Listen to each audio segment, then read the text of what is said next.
भारत माता की, भारत माता की। अब लगा कि वाकई में हम सीहोर में बैठे हैं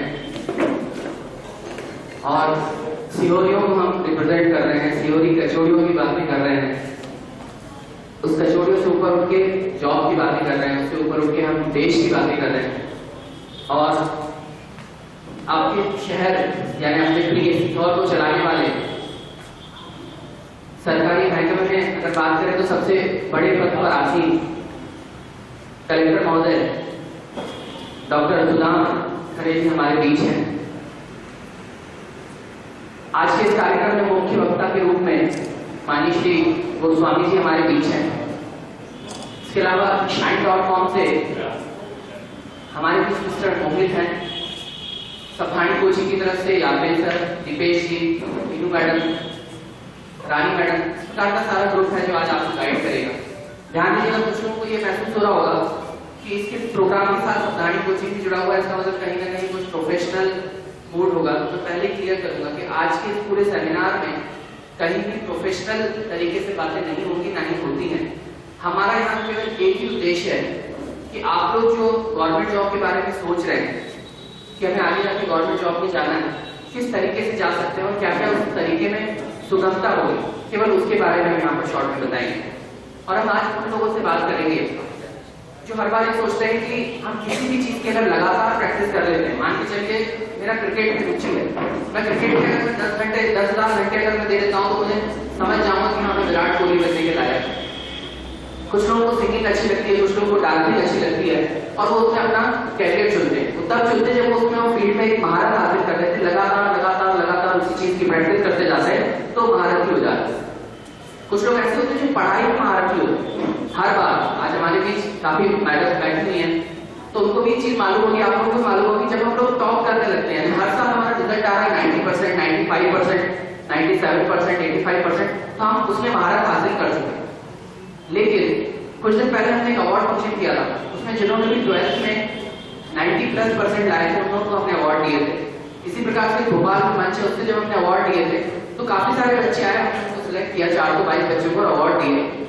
पीछे से एक लड़का आया, मैं जब मंच पे खड़ा था तो उसने मुझे खींचा, उन्होंने कहा सर आप उन लोगों को तो अवार्ड दे रहे हैं जिनके 90% आए, लेकिन उन लोगों को कौन पूछेगा जो मेहनत तो 90% ही करते हैं लेकिन आते नहीं। तो आज हम बात केवल उन लोगों की करेंगे जो मेहनत तो करते हैं लेकिन आते नहीं। आज हम बात उन लोगों की करेंगे जो किसी भी एक काम में दक्ष नहीं, उन्होंने सब काम किए लेकिन बीच बीच में छोड़ दिए। क्रिकेट भी खेला तो गली क्रिकेट तक रहे, अगर डांस भी किया तो थोड़े देर तक पार्टीज तक किया, अगर सिंगिंग भी की तो एक लेवल तक की फिर छोड़ दी। मतलब हम हर चीज में मैंगो पीपल है, यानी आम आदमी। क्या मैं सही सोच रहा हूँ? हम लोग वो हैं जो हर चीज में महारथी नहीं है, लेकिन कुछ ना कुछ चीज हमारे पास अच्छी होगी, कुछ ना कुछ चीज बेकार होगी। हम आज हम कॉमन आदमी के बारे में बात करेंगे। तो इन कॉमन आदमियों के लिए जॉब भी जो है वो कॉमन है और वो कॉमन जॉब गवर्नमेंट जॉब है। उससे अच्छी मेरे ख्याल से आज की डेट में कोई जॉब नहीं है। कुछ लोग ऐसे होते हैं जिन्होंने अपना टारगेट सेट कर रखा है, बुरा मानिएगा अगर मेरे मुंह से कुछ गलत शब्द निकल जाए, लेकिन सच्चाई ये है कि आज कुछ लोग बीई कर लेते हैं, कुछ लोग एमबीए कर लेते हैं। मेरा खुद का एमबीए कॉलेज, फिर भी मैं सच्चाई आपको बता रहा हूँ। बीई कर लेते हैं, एमबीए कर लेते हैं, कभी कभी ये सब करने के बाद 4 साल के बाद या 2 साल के बाद हमें लगता है कि हमने गलत डिसीजन ले लिया। क्यों? क्योंकि मेरे कॉलेज में कैंपस आ ही नहीं रहा। अगर आ भी रहा है तो मुझे नहीं लेके जा रहा, और लेके भी जा रहा है तो कहाँ ले जाता है? बैंगलोर, पूना, हैदराबाद, और देता क्या है 15 से 20 हजार की नौकरी, जहां पर फ्लैट का किराया 12-13 हजार रुपए है, वहां सोचिए मैं 15 हजार में क्या महीना सर्वाइव कर सकता हूँ। तो जब ये सारी चीजें होने के बाद लोगों को लगता है कि मैंने गलत डिसीजन लिया। लेकिन दूसरी तरफ गवर्नमेंट जॉब में सब नहीं है। अगर हम प्राइवेट सेक्टर में जाते हैं तो हमारी एक लाइन होती है, आपने शायद शोले पिक्चर का डायलॉग देखा होगा कि बसंती जब तक तेरे पांव चलेंगे तब तक इसकी सांसें चलेंगी। प्राइवेट जॉब बिल्कुल उसी तरह से कि जब तक हम मेहनत करेंगे, जब तक हम टारगेट पूरे करेंगे, तब तक हमारा काम होगा, तब तक सैलरी आएगी। लेकिन गवर्नमेंट सेक्टर में ऐसा नहीं। एक दूसरी शख्सियत हमारे बीच में आई है, मैं चाहूंगा इनका जोरदार तालियों से स्वागत हो। पोस्ट पर कार्यरत है मिस्टर अमर सत्य गुप्ता, जोरदार तालियां इनके लिए। उन्होंने अपने बहुमूल्य क्षणों में से अपने क्षेत्र के बच्चों के लिए समय निकाला, इसके लिए मैं बहुत बहुत धन्यवाद देना चाहूंगा। एक चीज और मैं बताना चाहूंगा गवर्नमेंट जॉब के, आज हम एमबीए कर लेते हैं, डिग्री कर लेते हैं और ये सब करने के बाद अगर हम किसी मल्टीनेशनल कंपनी में ऑफिसर बनते हैं जहां पर हमें सुबह 8 बजे से लेकर रात को 10 बजे तक केवल रगड़ा जाता है कि काम करो, टारगेट पूरे करो, उससे अच्छा अगर हम सरकारी विभाग में, सारे सरकारी अधिकारी आज हमारे बीच मौजूद हैं, अगर हम उसके विपरीत सरकारी विभाग में, और आप मानिएगा लेकिन सच्चाई है, सरकारी विभाग में अगर हम चपरासी भी बन जाते हैं तो भी मेरे ख्याल से बहुत। आप लोग को मालूम है या नहीं, लेकिन मैं सच्चाई बताना चाह रहा हूँ। पिछले कुछ महीनों में अगर आपने अखबार उठा के पढ़ा होगा तो चपरासी का फॉर्म किन लोगों ने भरा था मालूम है आपको? शायद आप लोगों ने न्यूज़पेपर देखा होगा। जो लोग पीएचडी किए हुए हैं, जो लोग एमबीए किए हुए हैं, उन्होंने भी सरकारी विभाग में चपरासी का फॉर्म भरा था। क्यों? क्योंकि मल्टीनेशनल कंपनी में ऑफिसर बनने से अच्छा लोग चपरासी बनना ज्यादा पसंद करते हैं, क्योंकि ये हमारी भारत की सरकार हमें नौकरी दे रही है, हमारे मध्य प्रदेश की सरकार हमें नौकरी देगी। सरकारी नौकरी का तोड़ कुछ भी नहीं। आपको मालूम होगा कि इस बार व्यापम यानी हमारे मध्य प्रदेश के व्यापम ने लगभग 2 लाख वैकेंसीज अनाउंस की हैं। 2 लाख वैकेंसी अनाउंस किया, उसमें कुछ वैकेंसी तो इस महीने हो चुकी है एग्जाम, और कुछ एग्जाम मार्च, अप्रैल, मई, जून, जुलाई में होने वाले हैं। जिनके पास पैसा है वो तो बिजनेस आराम से कर लेंगे और उनके पास बहुत सारे ऑप्शन है, लेकिन जो मैंने बताया कि कॉमन आदमी है, उसके पास कुछ भी नहीं है, उसके पास सरकारी नौकरी के अलावा मेरे ख्याल से और कोई रास्ता नहीं। कुछ लोगों को ये भी लगता है कि गवर्नमेंट जॉब इतनी आसानी से नहीं मिलती, खासतौर से व्यापम के बारे में लोगों को, व्यापम फेमस, व्यापम से कम और व्यापम घोटाले से शायद लोग ज्यादा जानते हैं, लेकिन आपको बताना चाहूंगा ये सब पास था। आज जो भविष्य है हमारा, जो हमारा फ्यूचर है, वो सब ऑनलाइन का फ्यूचर है। आप लोग सब अवेयर होंगे, आजकल 95% एग्जाम जो है वो ऑनलाइन हो गए, ऑनलाइन की तर्ज पर चल रहे हैं। व्यापम ने इस बार जो ऑनलाइन पैटर्न अपना लिया है, सोचिए जो धांधली मैनुअल में हो सकती थी वो ऑनलाइन में अब नहीं होगी। बिल्कुल याद रखिएगा। तो आप निस्वार्थ भाव से केवल मेहनत करते जाइए, सफलता जरूर आपके कदम से। कुछ दिन पहले इस प्रकार के कार्यक्रम भोपाल में हुआ था। मध्य प्रदेश के शिक्षा मंत्री माननीय श्री दीपक जोशी जी के साथ मुझे मंच साझा करने का मौका मिला था। आप जैसे भोपाल के बच्चे उस मंच पर बैठे थे। उन्होंने एक बहुत अच्छी बात बोली थी, वो मैं आपसे शेयर करना चाहूंगा। उन्होंने एक बात बोली थी कि हम अगर एक रूम में बैठे, मान लीजिए इसी रूम में बैठे हैं, यहाँ पर एक तरफ एक लाइब्रेरी है जिसमें 50 किताबें पढ़ी काफी अच्छी, और एक तरफ कंप्यूटर लगा हुआ है। मैं आपसे क्वेश्चन पूछ रहा हूँ, उस क्वेश्चन का जवाब उन बुक में मिल जाएगा, आपको उस बुक में मिल जाएगा। और इधर एक कंप्यूटर है जिसपे इंटरनेट लगा हुआ है, आपके बहुत पर्याप्त समय है। अब आप क्या करें? मैं आपसे पूछ रहा हूँ, आप क्या करें? बिल्कुल, हम वहां न जाते हुए हम कहां जाएंगे? ऑनलाइन की तरफ, और नेट पे हम सर्च करेंगे, गूगल करेंगे और फटाफट जवाब दे देंगे। वाकई में ये ऑनलाइन टेक्नोलॉजी है, और इसका हमें फायदा लेना चाहिए। लेकिन ध्यान रखिएगा, हम लोग धीरे धीरे अपने पुराने धर्मों से अलग होते जा रहे हैं। सफलता का कोई शॉर्टकट नहीं होता। आजकल हर कोई मोबाइल से सोचता है कि पूरी दुनिया आ जाए, लेकिन अभी भी मेहनत का कोई सब्स्टिट्यूट नहीं, सफलता का कोई शॉर्टकट नहीं। हम अगर बुक्स का रेफर करेंगे, बुक्स का यूज करेंगे, तो शायद हम काफी आगे जा सकते हैं। मैं अपनी बात यही खत्म कर रहा हूँ, क्योंकि बहुत सारे वक्ता हैं, बोलने को तो बहुत सारी चीजें हैं। लास्ट में आपके क्वेश्चन आंसर्स भी होंगे, लेकिन कुछ ऐसे अतिथि भी हमारे बीच हैं जो अगर जितना ज्यादा टाइम यहाँ देंगे तो हो सकता है पूरा शहर में कुछ ना कुछ घटनाएं, दुर्घटनाएं, कुछ ना कुछ आयोजन हर जगह उनको पहुंचना रहेगा। तो मैं चाहूंगा पहले हम उनको सुने, उनको हम एंजॉय करें, उनकी बात, उनका जो परिश्रम उन्होंने किया है उनको हम समझें, और उसके बाद हम कार्यक्रम को आगे बढ़ाएं। धन्यवाद। नहीं चाहते थे, मैंने फिर से बताया कि हम लोग यहाँ कोई भी प्रमोशनल एक्टिविटी नहीं करना चाहते। हम लोग यहाँ केवल अपनी सेवाएं पहुंचाना चाह रहे हैं। हम लोग आपको असली बातों से अवगत कराना चाह रहे हैं कि आप जिस उद्देश्य से बैठे कि वैकेंसीज, आज अगर मैं 10वीं पास हूँ तो मुझे कहाँ जाना है, आज अगर मैं 12वीं पास हूँ तो मुझे कहाँ जाना है, या आज अगर मैं ग्रेजुएट हो गया हूँ तो मैं किस फील्ड में जा सकता हूँ, इसके बारे में शॉर्ट में बात करूंगा। वो बात करने से पहले अभी जो भी बात हुई उसको थोड़ा सा मैं विराम दे रहा हूँ, उसको थोड़ा सा अल्टरेशन कर रहा हूँ। यहाँ पर बताया गया हमारी ये फीस है, वो कोचिंग को चलाने के लिए। मैं आपसे केवल इतनी रिक्वेस्ट कर रहा हूँ, जो सक्षम है वो तो आ ही जाएंगे, उनसे मतलब भी नहीं है। जो सक्षम है अपने आप बस पकड़ेंगे, अपने आप ट्रेन पकड़ेंगे और सप्तानी कोचिंग पहुंच जाएंगे। मैं आज बात उन लोगों से कर रहा हूँ जो सक्षम नहीं है, जिनको ऐसा लगता है मैं या मेरे आसपास के दायरे में कोई ऐसा व्यक्ति है, कोई ऐसा लड़का है, कोई ऐसा भाई है, कोई ऐसी बहन है जिसको पढ़ने की तो इच्छा है, लेकिन फाइनेंशियली वीक है, तो ध्यान रखिएगा उनका एक भाई आनंद सबदानी उनके साथ है। ऐसा कोई भी व्यक्ति हो, ऐसा कोई भी स्टूडेंट है जो पढ़ना चाहता है लेकिन फाइनेंशियली वो वीक है, हमें उनके आधार कार्ड की जरूरत नहीं है, हमें उनके बिलो पॉवर्टी लाइन की जरूरत नहीं है, उनके कार्ड की जरूरत नहीं है। अगर कोई स्टूडेंट आता है उसको फ्री सेवा करेंगे, उसको फ्री पढ़ाएंगे। पैसा मालिक ने बहुत दिया है और आप लोगों से ही दिया है। सबदानी कोचिंग का, इस कोचिंग के अलावा कोई प्रोफेशन नहीं है, तो मालिक के दिया ऐसा पैसा है। अब हमें चाहिए ऐसे विद्यार्थी जो पढ़ के अपना नाम कमा सके। अब मैं बात करूंगा जॉब्स की। सबके मन में अलग अलग धारणा होगी कि मुझे करना क्या है, किस फील्ड में जाना है। आप में से जो लोग 10th पास किए होंगे, जिनकी एज 18 ईयर्स, क्योंकि किसी भी हम गवर्नमेंट जॉब में जाएंगे तो मिनिमम 18 ईयर्स कंपलसरी है। अगर हम 18 साल के और केवल 10th पास हैं तो रेलवे में ऑप्शन उनके लिए खुले हुए हैं।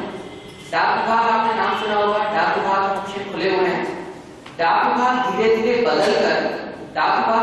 बदलकर बैंकिंग के शेप में आ रहा है, चीज आपको मालूम है। डाकघर आजकल आपने बहुत समय से आपने पोस्ट कार्ड देखे नहीं होंगे, आपने अंतरदेशीय लिफाफे नहीं देखे होंगे जो हम पहले बड़ी खुशी खुशी से उसमें थूक लगा के चिपका के और भेजा करते थे। आज वो जमाना शायद चला गया, आज हम कहीं और पहुंच गए हैं। बाकी में आज हमारे पास मेल है, आज हमारे पास व्हाट्सएप है, आज हमारे पास सारी चीजें। मुझे ताज्जुब हुआ, एक चीज मैंने पढ़ी कि आज मेरे व्हाट्सएप और फेसबुक पे 1500 दोस्त हैं और जो घर का पड़ोसी है उससे 2 साल से मेरी बात कर रहे हैं। ये सच्चाई है। आज हम देखते हैं हमें कितने लाइक्स मिल रहे हैं, हमारे कितने फ्रेंड्स हैं, लेकिन जो असली हकीकत है उससे दूर हो गए। और इस हकीकत की मार कहीं ना कहीं डाक विभाग पर भी पड़ी। जो डाक विभाग है वो आजकल कगार ऐसी आ गई है कि बस बंद होने के कगार है। तो डाक विभाग धीरे धीरे बंद होकर बैंक के फॉर्मेट में आ रहा है, इंडियन पोस्टल पेमेंट बैंक। डाक विभाग का नाम चेंज हो रहा है, बहुत सारी जानकारी हो सकता है आपको नहीं मालूम, इंडियन पोस्टल पेमेंट बैंक के रूप में आ रहा है। सोचो, डाक विभाग की पूरे भारत में 26,000 ब्रांचेज हैं, जो स्टेट बैंक ऑफ इंडिया से 3 गुना ज्यादा है। आज सबसे बड़ा बैंक है स्टेट बैंक ऑफ इंडिया, जिसकी लगभग 9,000 ब्रांचेज हैं। और डाक विभाग जो है 26,000 ब्रांचेज का अगर वो बैंक में कन्वर्ट होगा, सोचो कितनी ज्यादा डिमांड होगी, कितनी सारा जॉब्स निकलेंगी। तो सब जॉब्स किसके लिए हैं? आम लोगों के। कुछ लोगों को लगता है कि जब हम गवर्नमेंट जॉब में जाएंगे तो हमारी अंग्रेजी बहुत अच्छी है। मैं यहाँ दावे से बोल सकता हूँ कि यहाँ जितने भी कैंडिडेट्स बैठे हुए हैं उनमें से 95% कैंडिडेट्स मेरी तरह हैं जिनका इंग्लिश वीक है। क्या मैं सही बोल रहा हूँ? आपके अपने मध्य प्रदेश की अगर हम बात करें तो सबकी इंग्लिश वीक है। मध्य प्रदेश को छोड़ो, बिहार को भी ले लो और यूपी को भी ले लो। ये 3 स्टेट ऐसे हैं जहाँ सबसे ज्यादा वीक पॉइंट क्या है? इंग्लिश। और मालूम है सबसे ज्यादा गवर्नमेंट जॉब में अगर सिलेक्शन होती है तो कहां से होते हैं? यूपी, बिहार और एमपी। ये चीज तो मालूम होगी आपको। आईएएस का टॉपर देख लो, पीएससी का टॉपर देख लो, व्यापक में किसने टॉप किया, बैंक एग्जाम में किया, रेलवे में किया, एसएससी में किया, कहीं भी अगर सिलेक्शन हो रहे हैं तो सबसे ज्यादा सिलेक्शन हो रहे हैं यूपी, बिहार और मध्य प्रदेश। और सबसे ज्यादा वीक पॉइंट क्या है? फिर भी हम घबरा रहे हैं इंग्लिश में। केवल हमें कट ऑफ निकालना आना चाहिए। आज तक आप अंग्रेजी पढ़ते आ रहे हो?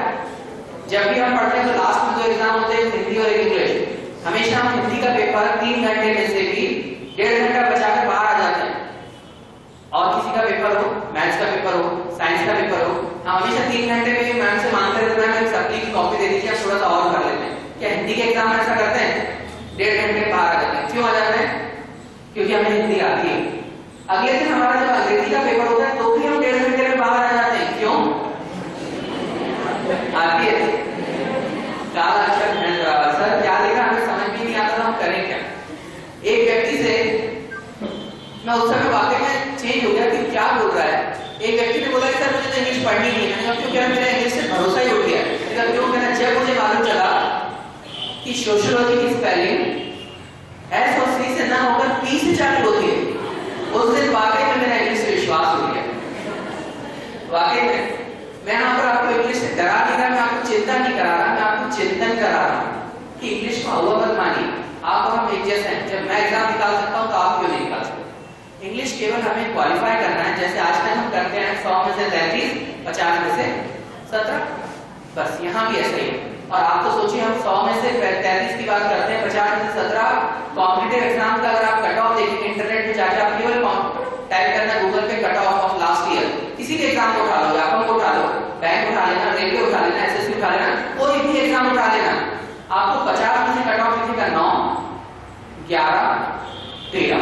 जब हम 50 में से 17 ला सकते हैं और ला ही का यहाँ तक पहुंचे हैं, तो क्या गवर्नमेंट एग्जाम में हम 7 या 10 नंबर नहीं ला सकते? बस गवर्नमेंट एग्जाम और आपकी पढ़ाई में ये अंतर है कि 10वीं पास बच्चा है, 12वीं पास बच्चा भी वो पेपर को सॉल्व कर लेगा, लेकिन उसको सॉल्व करने में 2 घंटे लग जाएंगे या 3 घंटे, और हमें उस पेपर को 1 घंटे या 1.5 घंटे में सॉल्व। बस उसमें और हमें ये, अगर आप लोग 12th पास हैं और 12th के बाद आप गवर्नमेंट जॉब में अपना फ्यूचर बनाना चाहते हैं, तो बहुत सारी वैकेंसीज हैं। 12th के बाद सबसे बड़ी वैकेंसी जो होती है एसएससी की होती है, स्टाफ सिलेक्शन कमीशन, कर्मचारी चयन आयोग। कर्मचारी चयन आयोग में 2 वैकेंसी निकलती हैं, एक हायर सेकेंडरी लेवल और एक ग्रेजुएट लेवल। जो लोग ग्रेजुएट लेवल है वो ग्रेजुएट लेवल भी भरेंगे, और जो हायर सेकेंडरी लेवल है वो भी भरेंगे, और जो हायर सेकेंडरी लेवल वाला है वो हायर सेकेंडरी भरेगा। अभी वर्तमान में स्टाफ सिलेक्शन कमीशन की मल्टीटास्किंग की वैकेंसी निकली हुई है, जिसमें 12वीं पास माना आपने किसने भरा हो? कुछ लोगों ने भरा है। जो लोग नहीं भर पाए वो भरिएगा। सबसे अच्छी बात यह है कि उन्होंने बहनों के लिए एक स्पेशल चीज चालू की है कि बहनें बहती रहेंगी। वो इसलिए बहती रहेंगी कि जेंट्स यानी जो भाई हैं उन लोगों से कुछ चार्ज लिया जाता है फॉर्म भरने का 100 रुपए, और बहनों से चार्ज लिया ही नहीं जाता। सोचिए गवर्नमेंट ने कितनी अच्छी सुविधा दी, उसके बावजूद मैंने पूछा कितने लोगों ने भरा है, तो केवल 2 बहनों ने हाथ उठाया। हम लोग भर ही नहीं रहे, हम लोग उस तरफ जा ही नहीं रहे। जब हम जाएंगे तभी तो मिलेगा। और सोचिए आज भी सेमिनार में बहनें ज्यादा दिख रही हैं, भाई मुझे कम दिख रहे हैं। और सोचिए अगर बहनें नहीं होती तो इस साल ओलंपिक में मेडल कौन दिलाता?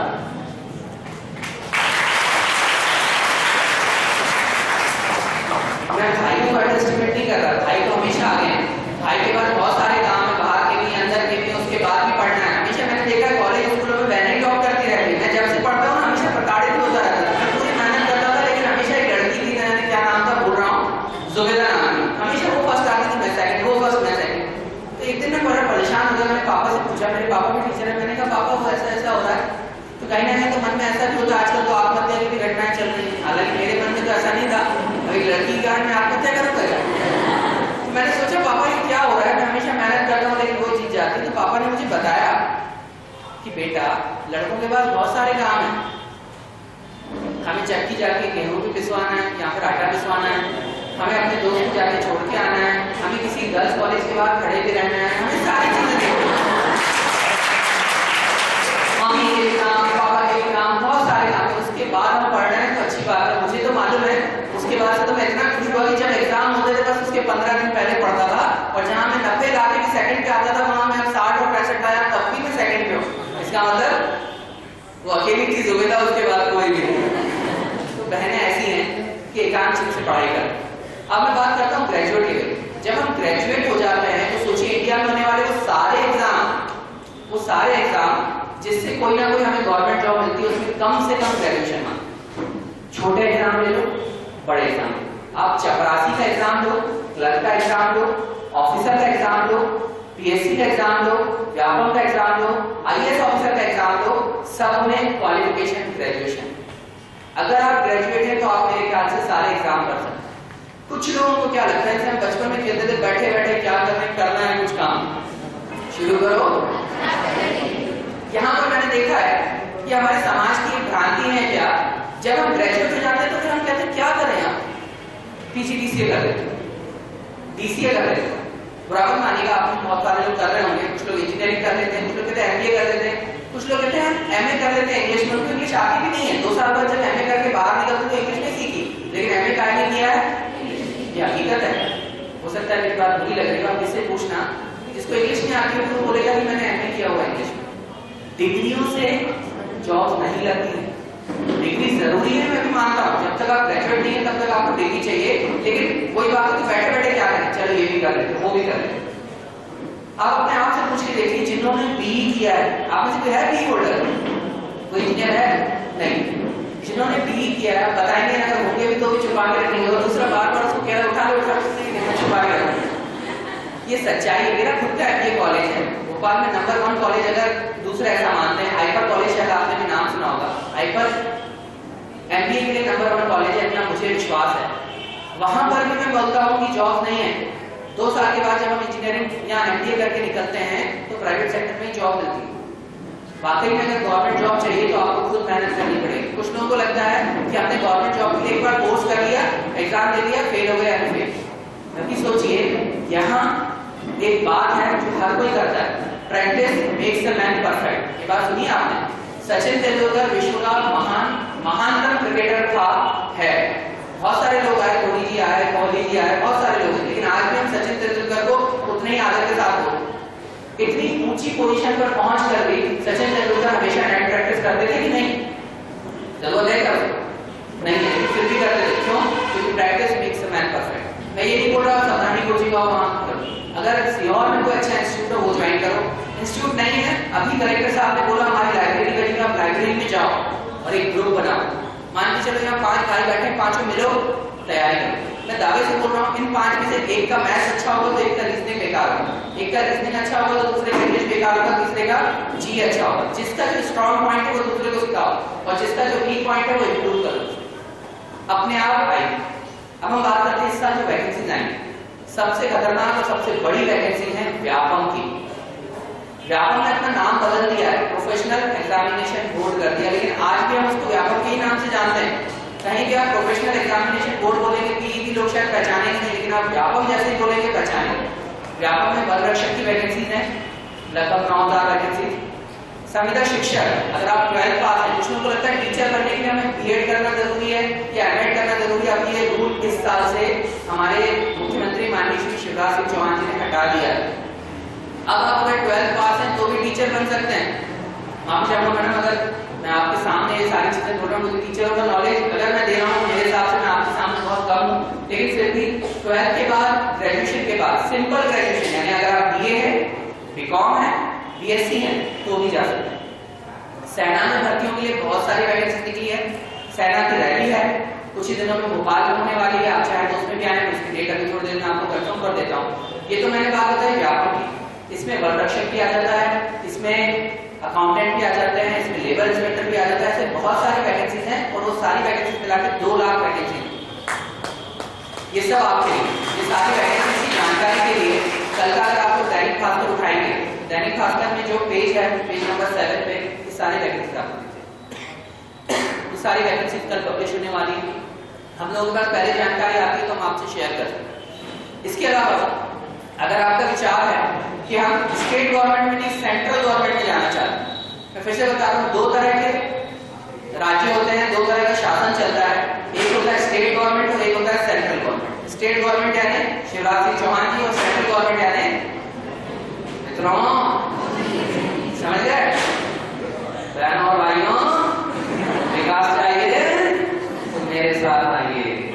तो जो भी है, तो इस प्रकार से 2 तरह की गवर्नमेंट होती है। अगर आप सेंट्रल गवर्नमेंट की किसी भी डिपार्टमेंट में भर्ती होना चाहते हैं, जैसे income tax, service tax, central excise, तो आपको एसएससी का पेपर क्रैक करना पड़ेगा, स्टाफ सिलेक्शन कमीशन। अगर आप स्टेट गवर्नमेंट के किसी सेक्टर में जाना चाह रहे हैं, जैसे education department, forest department, agriculture department या किसी भी और डिपार्टमेंट में, तो आपको व्यापम का एग्जाम क्रैक करना है। ये रोडी देगा व्यापम और एसएससी। इसके अलावा अगर आप इससे और अच्छे एग्जाम में जाना चाहें तो बैंकिंग में बहुत अच्छा फ्यूचर बना सकते हैं। बैंकिंग में क्लरिकल लेवल की जॉब्स हैं, बैंकिंग ऑफिसर लेवल की जॉब्स हैं, दोनों में सिंपल ग्रेजुएशन होना चाहिए। और ग्रेजुएशन में पहले लगता था लोगों को 60% आई देता हुआ भी सरकार नौकरी देगी, ऐसा कुछ नहीं है। ग्रेजुएशन यानी केवल ग्रेजुएशन विद 33%। कुछ इसी एग्जाम में 35 भी होता है। इसका मतलब अगर आप धक्का देके भी ग्रेस मार्क्स लेके भी या सेमेस्टर बैक करवा के भी अगर आप ग्रेजुएट हो गए हैं तो गवर्नमेंट आपको चांस देता है और आप आगे आ सकते हैं। बहुत सारी वैकेंसीज हैं। रेलवे का नाम आपने सुना होगा। रेलवे में पहले लोगों को लगता था रेलवे में कब फॉर्म भरे जाते थे, कब एग्जाम होता है, कब रिजल्ट आता है, कुछ मालूम नहीं चलता। आजकल जब से ऑनलाइन प्रथा चालू हुई है तब से सारी समस्याएं खत्म हो गई हैं। इस दिन वैकेंसी आएगी, इस दिन एग्जाम होगा, इस दिन उसका रिजल्ट आएगा और ये सारी चीजें 1 साल का कैलेंडर पहले किया जाता है। जिस प्रकार से भी हमने आप लोगों को कैलेंडर दिया, उसी प्रकार से गवर्नमेंट ने, व्यापम ने पूरे साल का कैलेंडर निकाल दिया। बाहर जाते समय आप चाहे तो एक बुकलेट लेके उसमें देखिएगा पूरे साल में कौन कौन सी वैकेंसी निकलेगी, सब कैलेंडर दे दिया है। प्लस बैंक में भी कब कब वैकेंसी निकलेगी, कब एग्जाम होगा, कब रिजल्ट आएगा, पूरा कैलेंडर छाप दिया। तो जब सारे रहेंगे, हमारा टारगेट हमें दिख रहा है कि इस तारीख को एग्जाम है, उस एग्जाम को हम फोकस करके अगर अभी से मेहनत करेंगे तो जरूर हमें सफलता आज नहीं तो कल मिलेगी। क्योंकि मेहनत हमें करनी है। मैं फिर से बोल रहा हूँ, मैं आपको एक बार ये नहीं बोलूंगा आप आइए कोचिंग ज्वाइन कीजिए, मैं कह रहा हूँ जहां बैठे हो, जिस कंडीशन में हो, अपना एक ग्रुप बनाओ, मेहनत करो। कॉलेज आपको बिल्कुल हेल्प करेगा, कॉलेज आपको डिग्री देगा, लेकिन कॉलेज जॉब नहीं देगा। जॉब आपको खुद चाहिए, जॉब हम लोग भी नहीं दे सकते, जॉब आपको खुद मिलेगी। होता मिलेगी जब आप मेहनत करोगे, होता मिलेगी जब आप तपस्या करोगे, अपना टाइम दोगे उसको। पहले दिन मैंने बताया था कि सफलता का कोई शॉर्टकट नहीं है, मेहनत कीजिए जरूर सफलता मिलेगी। इसी के साथ बात खत्म करूंगा, बस दिपेश माहेश्वरी जी 5 मिनट और आपको कुछ बातें बताएंगे और हम आज इस कार्यक्रम का यहीं पर समापन करेंगे। मुझे अच्छा लगा आप लोगों ने सुना। बस 2 शब्दों के साथ, 2 लाइनों के साथ अपनी बात खत्म करूंगा कि वक्त न ओझल होने पाए, मेहनत करके चल। 2 लड़कियां ने बेचारा हाथ भी खोल लिए, बस खत्म करने में तालियां हो जाए। वक्त न ओझल होने पाए, मेहनत करके चल, सफलता तेरे कदम चूमेगी आज नहीं।